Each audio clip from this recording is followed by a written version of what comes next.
Staff Sergeant Caspian Shadowmere had survived 3 tours in hostile territory and thought he'd seen the worst humanity had to offer. But when he quietly entered his family home after 18 months of deployment, the scene in their dining room stopped his heart. His 7-year-old daughter Serafina was sitting at the table with her small hands bound behind her back with rope, desperately trying to eat from a plate by leaning forward and using only her mouth like an animal. The marks around her wrists told him this wasn't the first time. What the emergency room doctor would discover hours later would prove that what he witnessed was only the beginning of a nightmare no father should ever have to face. Master Sergeant Caspian Cass Shadowmere had earned his reputation in the darkest corners of the world. At 38, he was what the Special Forces called a ghost operator, the kind of soldier who could slip behind enemy lines, complete impossible missions, and vanish without a trace. His hands had defused bombs in Baghdad.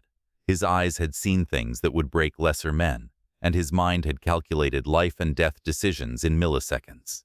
3 tours across 18 months had taken him through Afghanistan's most dangerous valleys, Iraq's deadliest cities, and classified operations that would never appear in any official record. He'd saved hostages, eliminated high-value targets, and brought his team home alive from situations that seemed hopeless. But standing in his suburban dining room, watching his daughter struggle to eat with her hands bound behind her back, the unbreakable soldier felt something fundamental crack inside his chest. All his training, all his experience, all his strength meant nothing if he couldn't protect the one person who mattered most. Serafina had been extraordinary before he left. At 7 years old, she possessed an intelligence that amazed her teachers and a creativity that filled their home with color. She painted murals on her bedroom walls, composed songs on her little keyboard, and asked questions that made Caspian think deeper about the world. Her laughter was music, her hugs were medicine, and her imagination could turn any ordinary day into an adventure. She would spend hours crafting elaborate stories about brave knights and clever princesses, always with herself as the hero who saved everyone else. But the child sitting at the table now bore no resemblance to that vibrant little girl. This Serafina was gaunt, hollow-eyed, and moved with the careful precision of someone who'd learned that any sudden movement brought punishment. Her once bright eyes were dull and constantly alert for danger. When she spoke, it was in whispers, as if her own voice was something dangerous. The transformation was so complete, it felt like looking at a ghost wearing his daughter's face. 18 months ago, their morning routine had been sacred. Caspian would wake before dawn for his workout, then prepare breakfast while Serafina got ready for school. She'd come bouncing into the kitchen wearing whatever artistic combination of clothes she'd chosen, her hair in elaborate braids she'd learned to do herself. "Daddy, look what I made you," she'd announce, presenting him with a drawing or a friendship bracelet made from colorful yarn. Her small hands were always busy creating something: paintings, sculptures from Play-Doh, intricate paper flowers that decorated every surface of their home. Those hands had been her greatest tool. She was ambidextrous, equally skilled with both left and right, able to draw detailed pictures while simultaneously eating breakfast. Her pediatrician had marveled at her fine motor skills, calling them exceptional for her age. The night before his deployment, she'd painted him a picture: a soldier and a little girl holding hands under a rainbow. "This is us when you come home, Daddy. Promise me you'll look for rainbows while you're gone." He'd promised, never imagining that those precious, creative hands would become instruments of torture in someone else's twisted game. The deployment hadn't been optional. When Special Forces calls, you answer, especially for operations that could save thousands of lives. The mission was classified beyond top secret, the kind of work that prevented terrorist attacks on American soil, the kind that made the world safer for children like Serafina. But it was also the financial stability his family needed. Special Forces pay was excellent, and the deployment bonuses would secure Serafina's future. She could attend any college, pursue any dream, have opportunities he'd never had growing up in foster care. The hardest part was leaving her. Since her mother died in a car accident when Serafina was 3, it had been just the two of them. He was her whole world, and she was his reason for living. Every mission, every risk he took, was motivated by the desire to make the world safer for her. The night before leaving, he'd sat beside her bed watching her sleep, memorizing the peaceful expression on her face.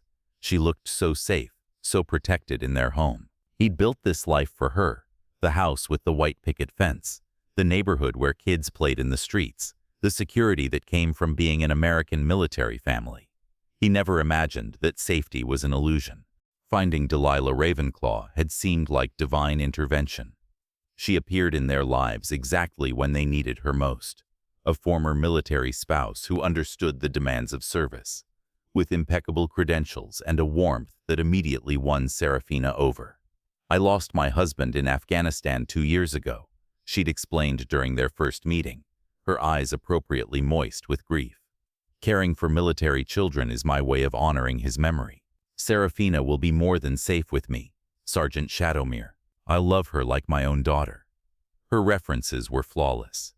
3 years as a certified childcare provider, glowing testimonials from 4 military families, advanced certification in child development and pediatric first aid.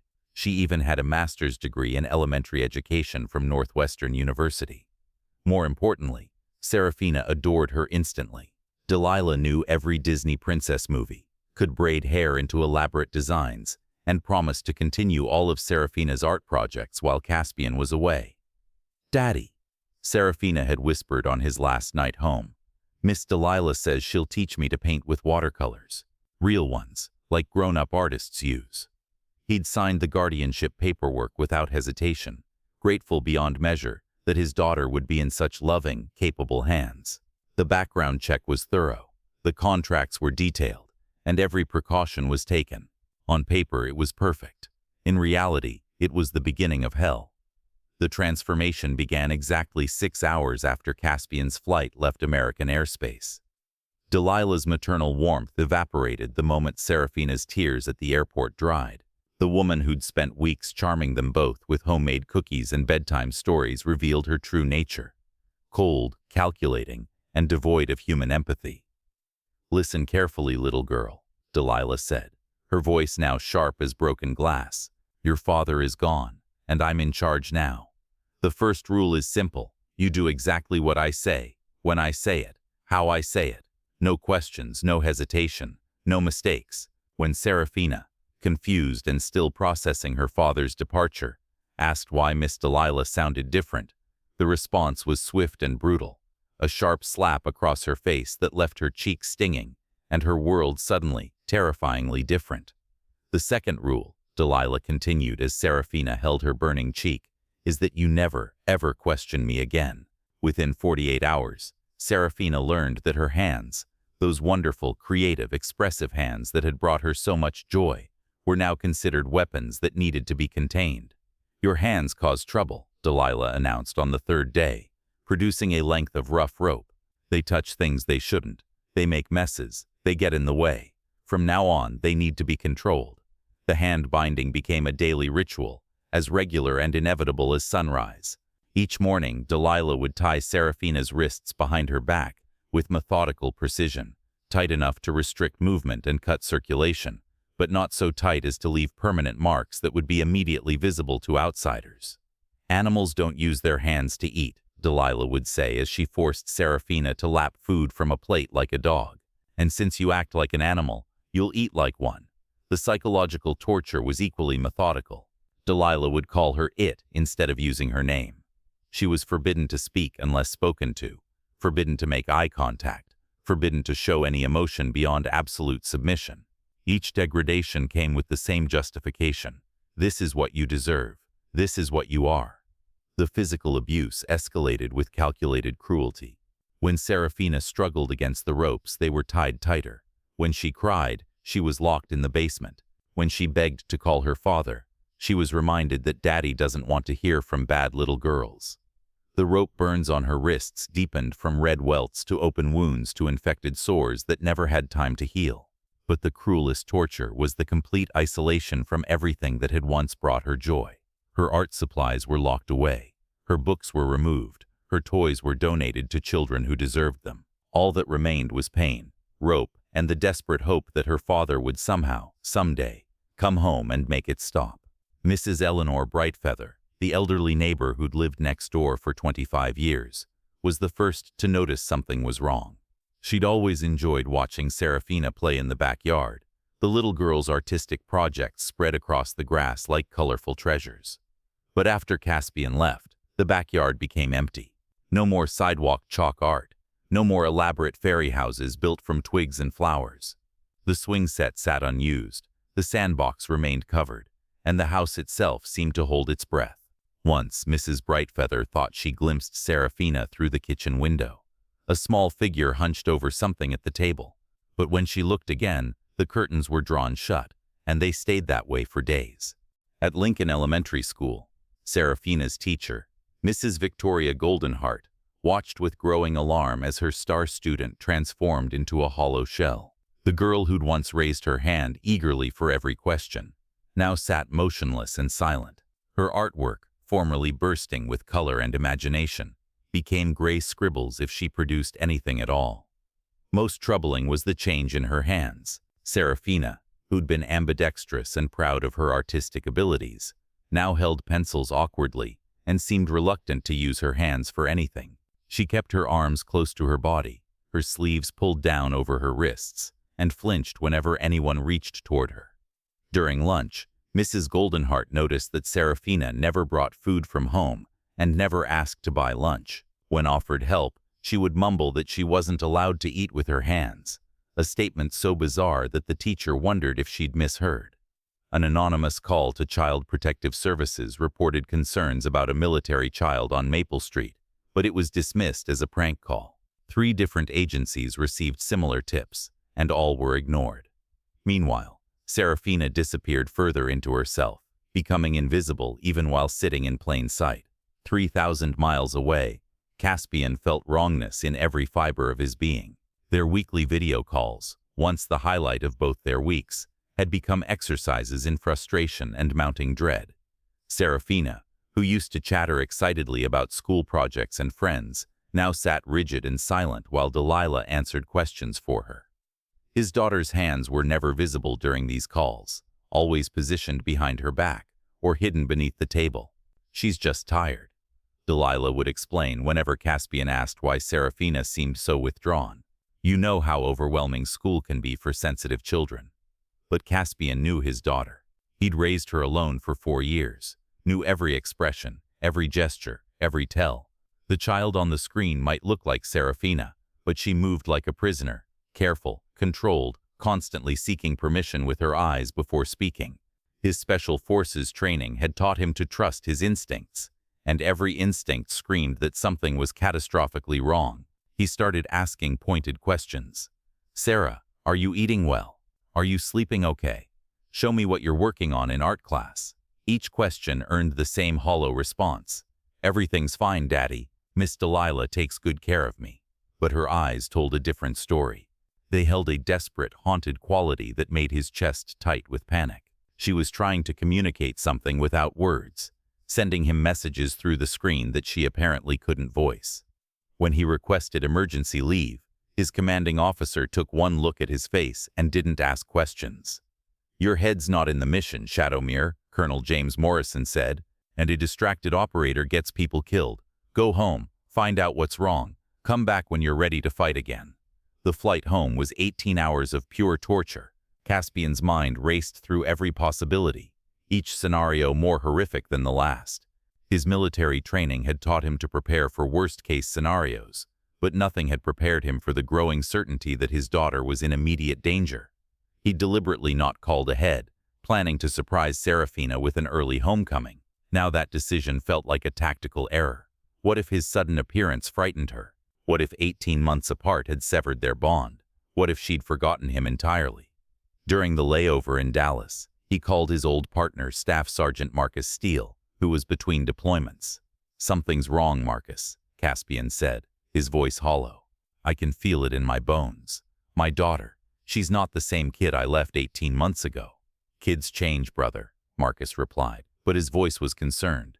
"Maybe she's just growing up." "No, this is different. She looks broken, like someone stepped on her soul." "Trust your gut, Cass. It's kept us alive this long. Whatever you find when you get home, you handle it. I'm a phone call away if you need backup." The taxi ride from the airport through their suburban neighborhood felt surreal. Everything looked exactly as he'd left it. The same manicured lawns, the same American flags on porches, the same peaceful facade of middle-class normalcy. But as they pulled up to his house, Caspian noticed details that fed his growing dread. The yard was overgrown despite his arrangement for lawn service. The mailbox hung at an odd angle. Most telling of all, every curtain in the house was drawn shut on a beautiful afternoon.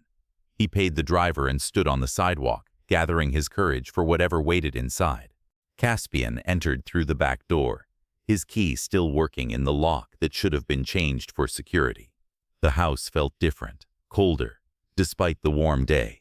The air smelled wrong, sharp with cleaning chemicals that couldn't quite mask an underlying odor of fear and desperation. He moved through his own home like an infiltrator, every sense hyper-aware. The family photos had been removed from the hallways. Serafina's artwork no longer decorated the refrigerator. Even the furniture seemed arranged differently, as if someone else had taken ownership of his space. Then he heard it, a quiet whimpering from the dining room, the sound of someone in distress trying desperately to stay silent. What he found there would be seared into his memory for the rest of his life. Serafina sat at their family dining table, but she wasn't sitting like a child should. Her small hands were bound behind her back with coarse rope, the kind used for securing cargo. Her wrists were raw and infected where the rope had cut into her skin, the wounds clearly old and repeatedly reopened. She was trying to eat from a plate positioned on the table, leaning forward to reach the food with her mouth like an animal. Tears streamed silently down her gaunt cheeks as she struggled, her little body trembling with the effort and the humiliation. When she sensed his presence and looked up, recognition flickered in her hollow eyes. Joy, terror, hope, and shame all warring across her expressive face. "Daddy," she whispered, the word barely audible, as if she was afraid to believe it was really him. "I promise I've been good. Please don't let her tie them tighter."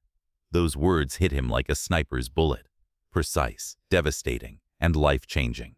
His daughter was apologizing to him for being found in this condition, begging him not to make her suffering worse. In that moment, Master Sergeant Caspian Shadowmere made the most important tactical decision of his career. The child in that chair wasn't just his daughter. She was his mission, his purpose, his reason for existence. And failure was not an option. Caspian moved with the fluid precision that had made him legendary in Special Forces circles. His first priority was securing the primary objective, getting those ropes off his daughter's wrists, and establishing her safety. "Easy, baby girl," he whispered, his voice gentle despite the rage building inside him. "Daddy's here now. Nobody's going to hurt you anymore." His tactical knife appeared in his hand, as if by magic, the blade slicing through the ropes with surgical precision. The moment Serafina's hands were free, she collapsed forward, sobbing with relief, as circulation returned to her arms. That's when Delilah appeared in the doorway, and Caspian saw something in her eyes that chilled him more than enemy fire ever had. Not surprise at his presence, but irritation at the inconvenience of his early return. "Caspian," she said with disturbing calm, "you're early. I wasn't expecting you until next month." "Explain, now." His voice carried the deadly quiet that insurgents had learned to fear. "Why were my daughter's hands tied behind her back?" Delilah's laugh was like ice cracking. "Your daughter has severe behavioral problems, I'm afraid. She's destructive with her hands. Breaks things, makes messes, hurts herself. The restraints are for her own protection." The lie was so smooth, so rehearsed, that for a split second Caspian almost questioned what he'd seen with his own eyes. Then he looked at Serafina's wrists. The deep rope burns, the infected wounds, the scar tissue that spoke of months of systematic torture. And the truth became undeniable. Behavioral problems. His voice dropped to the lethal whisper his enemies had learned to recognize. "She's 7 years old. She's manipulative and violent," Delilah continued, her mask finally slipping to reveal the monster beneath. "She attacks other children, destroys property, refuses to follow basic rules. I've been trying to teach her discipline, something she clearly never learned before." Caspian knelt beside his daughter, his hands gentle as he examined the damage to her wrists. The wounds were deep, some infected, all showing signs of repeated trauma over months. This wasn't punishment. This was systematic torture. "Sarah, baby, look at me," he said softly. Serafina raised her head with visible effort, and he saw the full extent of what had been done to her. She was malnourished, dehydrated, and showed signs of chronic sleep deprivation. But worst of all were her eyes. They held the broken look of someone who'd given up hope. "I'm sorry, Daddy," she whispered, her voice barely audible. "I tried to be good. I really tried not to use my hands, but sometimes I forgot." The world went red around the edges. What happened next would later be analyzed by military investigators, child psychologists, and federal prosecutors. Caspian's training kicked in with clinical precision, not the berserker rage that civilian fathers might experience, but the cold, methodical fury of a special forces operator who'd identified a high-value target. He documented everything. His phone captured photos of Serafina's injuries from every angle. He recorded the dining room setup, the ropes still bloody from her wrists, the evidence of prolonged systematic abuse. Every mark, every wound, every sign of torture was catalogued with professional thoroughness. While he worked, Delilah watched with growing panic as her carefully constructed lies crumbled under his methodical documentation.